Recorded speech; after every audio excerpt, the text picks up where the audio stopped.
Okay, so now we are back inside of Maya, and I'm just gonna hide everything that I don't need for now, just to keep the viewport once again as light as possible, because when I use mesh and those scattering stuff, it can make the viewport actually quite heavy, so just want to optimize everything. So this terrain, this is where I want my trees, but the terrain is still a bit too complex for my taste. Because the geometry you use for the mesh scatters, you really want it to be as low res as possible. So I'm exporting this to ZBrush now. And I can go to Polymesh 3D and import this terrain as an obj. And you don't need to be an expert at ZBrush, by the way. I'm just gonna use one or two features. So here I have my terrain. Just switch to perspective cam, duplicate the terrain, and I'm gonna do what is called a Z remesher. And that is gonna diminish the poly count and uniform also all the faces.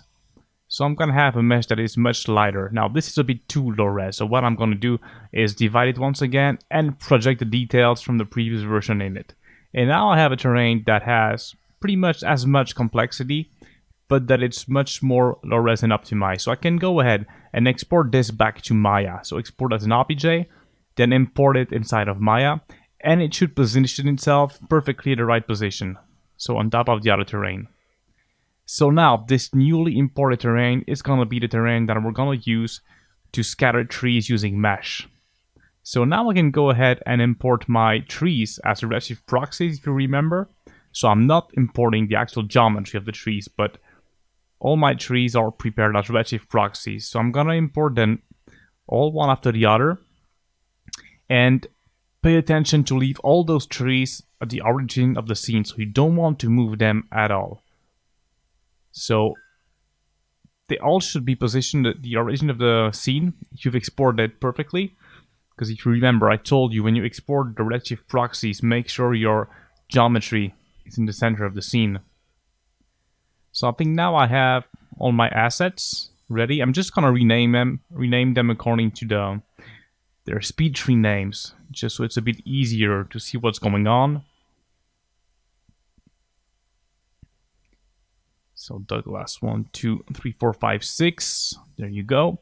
So here we have them. I'm gonna put them in my proxies locator, once again to keep everything perfectly organized. And you can also change the preview mesh. As you can see, it can be a cube, or it can also be like some kind of low-res version of the actual mesh. And that can be helpful to know which tree is which.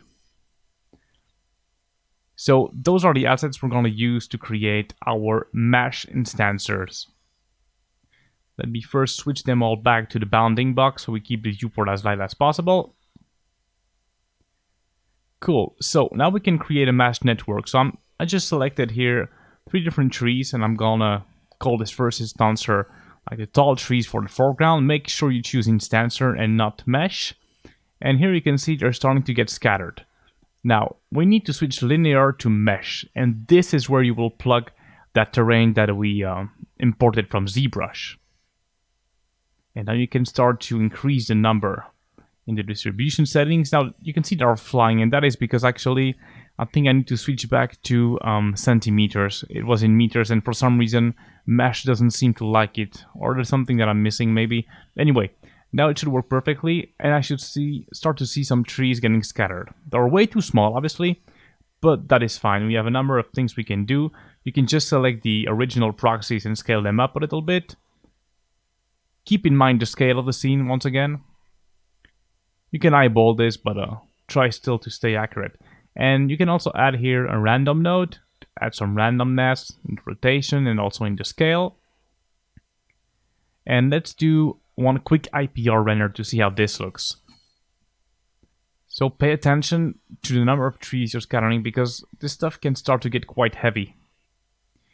Okay, so here we have it. Okay, so one thing I noticed right away, I will need to go back to my original scene of my trees, because the translucency setting is way off. As you can see, all those leaves are super bright, so bear with me for the moment. I will need to go back to my scene and change that, but I'm not gonna do this now. Instead, I'm gonna use the world node. This is one of the most important features if you want to create like believable forests and natural environments. So you can add the world node and use the territorial ecosystem.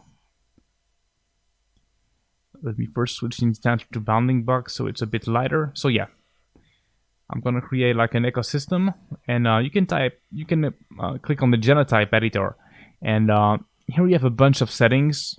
I guess the best thing you can do is just to experiment. It can be a bit tricky to understand at first, so what I would do is go on the Maya website and look at the documentation. It's actually quite well explained. But you can play, for example, with the slope threshold like I just did here, and that is going to decide how much trees should be scattered according to like the steepness of the hill. And you can add as many genotypes as you want, and that is basically going to simulate how a real world natural environment would work. You can change the number, the ecosystem age. Now pay attention, because the number of trees you can get here can really quickly get completely insane. One parameter that is important is the model size. As you can see here, I'm increasing it a little bit, so my trees are much more spaced. Then I increase the ecosystem age to have more of them. So it can take a while here before finding the right settings, to be honest. I find the world node to be a very powerful tool, but not necessarily super easy to understand at first, at least in my opinion. It's still quite a powerful tool. You also have the seed multiplier. You have the maximum number of trees also. That is a good parameter actually to control the weight of your scene, because you can accidentally like type one extra zero and it can make your scene go completely insane. Yeah, so as I was saying, those trees are way too bright, and that very probably comes from the translucency parameter. I think I forgot to tweak the weight. It's probably way too high. So it's almost like my trees are emitting light at the moment, and that is not what we want, obviously. But don't worry, I'm gonna fix that pretty soon. I'm just gonna go ahead and create here a second mesh instancer. Once again, switch to mesh, plug in the same terrain. And I would also need to tweak the size here. Also, I forgot to say, one extremely important parameter you need to add is the ID node through your mesh instancer. If you have more than one tree, you need the ID node. Otherwise, it will just display one of the trees. So, adding back once again the world node. Putting also in the world node the mesh into the ground mesh setting. And playing once again with the ecosystem age, genotype editor. So it's a lot of back and forth here. I would say that overall, my goal here is just to show you the techniques. Then it can take really a long time before you bring the scene to its maximum level of details, I would say. So I'll try here not to go too crazy for now. The idea is just to do like an overview of all the techniques. Then it's gonna be about refining everything like to the maximum, depending on how much time you have, the deadline. This is at least always how I proceed. I just try first to get everything I need in my scene, then just refine everything as much as I can.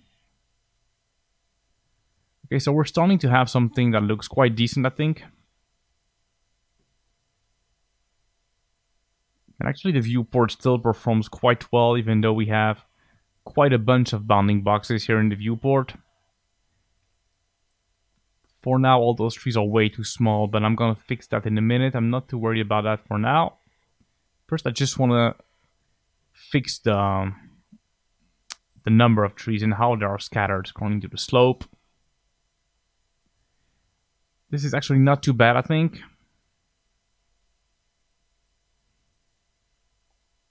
Cool. What else can I add? I can also add an offset node to control the scale without having to go back to the original assets. So I can offset the scale basically, and that is gonna leave the original proxy at their original size, but it's just gonna offset the scale in the instancer.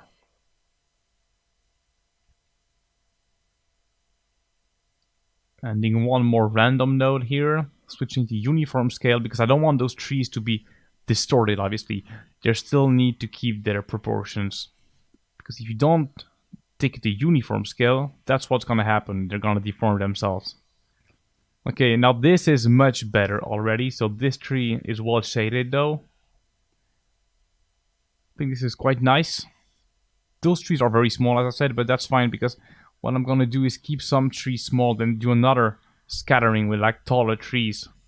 So we have this whole ground covered because if you've noticed, the terrain is quite low res and also the shading I did is really basic. And I did that because I knew it was gonna be covered mostly with trees, so I don't need to push the shading and the resolution of my foreground terrain too much, I think. Just moving stuff in the right locators once again. And let's create now another instancer. So this is gonna be the tall trees at the foreground. So from now, as you can start to see, it's pretty much the same process once again. Adding the ID node, always really important if you have more than one tree. I would say if you never use mesh, maybe try to experiment on a very low res geometry, but not too much assets, just so you can see how it goes, because the scene from now is gonna be quite heavy, to be honest. So I will say it once again, if you don't have an amazing machine, maybe don't do something as complex as what I'm doing here, because I'm also taking into account here the number of frames I have in my scene. Right now I have more than 200, and it's likely that I'm gonna increase this a little bit because I think the camera move is a bit too fast. So this is gonna take a while to render. So from this moment, please take that into account. Otherwise, you might end up really frustrated, I think, because if you do like an amazing shot that you cannot render it, it's gonna be a bit annoying. Okay, so let's launch an IPR. And you can see, I mean, even though the scene is getting quite heavy, I think Redshift handles quite nicely those super heavy scenes. It's one of the great things about GPU rendering. Okay, so there's still quite a bit of work to do, obviously. It can take a while before finding the right settings for our meshed instancers, but we are slowly getting there. Okay, so let me just tweak a few more things and see how this looks. Okay, so obviously we still have too much translucency, I think, in one of those trees. You can clearly see that one is much more darker than the other one. So I will need to go back into my tree scene to tweak those leaf shaders. But that's fine. I mean, it's not too much work. All you have to do if you need to do that is to open once again your tree scene, tweak the shader, and export it back as a proxy. And then the proxy should be automatically updated into your main scene. So it's quite an organic process, actually. Okay, I think we're good for now. I mean, there's still a lot of work to do, and I will do it. But I'm just not going to show everything, otherwise it's just going to take forever. And that's fine. I mean, I've said it many times, I think, but please embrace the fact that it's not like doing a piece of concept art. You will not get this shot done in one day. I think that typically, for a shot as complex as this, if I'm in a studio, it's the kind of shot that would go on for a few weeks, if not months. So it's kind of a long-term project, I guess. So don't be frustrated if you're not getting a good result right away. It might take a while. Okay, so now I'm going to focus on my midground and do the same process. So I'm not going to explain everything. It's exactly the same process. Alright, so I've kept tweaking this and I came up with something that is quite good for now, I think. I will still keep on tweaking this as I go along, so you will see this changing over and over again, and that's really part of the process. It's really about refining stuff. But I think we're ready to move on.